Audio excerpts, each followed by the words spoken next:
real effectiveness of that versus actually being on the field? I think the mental reps more, they come out there while you're watching, while trying to get the play call, seeing what Gibby calls, and then translating it to see what other players might do. But I think the real mental reps come when you're in the film room and really going over and seeing how that happened, what you could have did better, and what someone else could have did.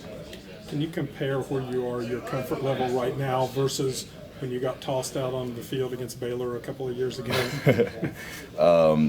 It would be like my first time stepping on a football field to right now. I mean, I feel so comfortable out there right now. I mean, between not just what I know that I can do, the abilities of the other 10 guys around me, they keep me very comfortable, and the experience we have around us is it's phenomenal, and it's keeping us all on our toes. What was going through your mind when they called you and said, hey, get out there, and then you get an interception?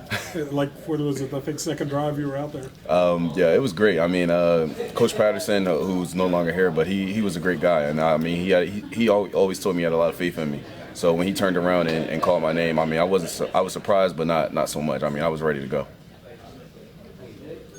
What are some of the things, I guess, that you wanted to work on going into this season? We know you played a ton, but what are some of the things you wanted to work on? If anything, I wanted us to play faster as a defense, like as a whole. And I know me personally, I wanted to play faster. I wanted to be able to read things faster. So whether it takes film room or a lot more reps or just working every day at something specific to get better at, so that every aspect of my game is getting faster, as well as the guys around me.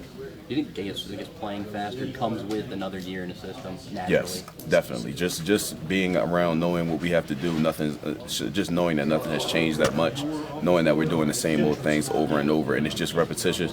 You definitely become faster, and you read things a lot faster also.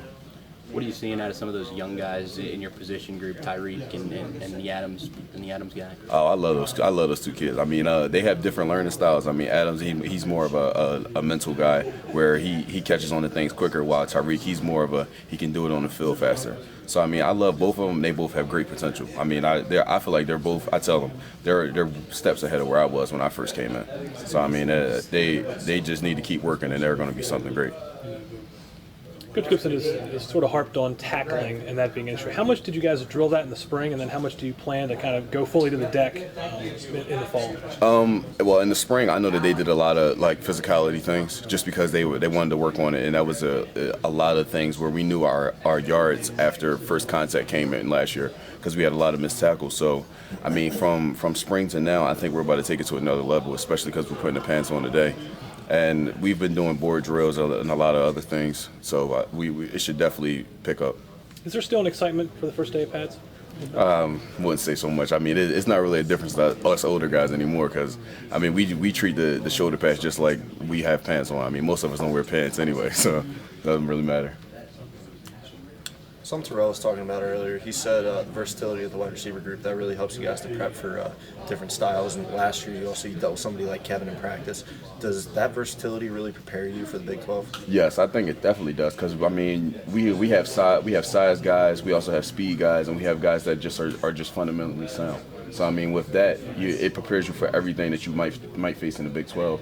So going into games, there's nothing that you really haven't seen. So I mean, you're prepared for it all.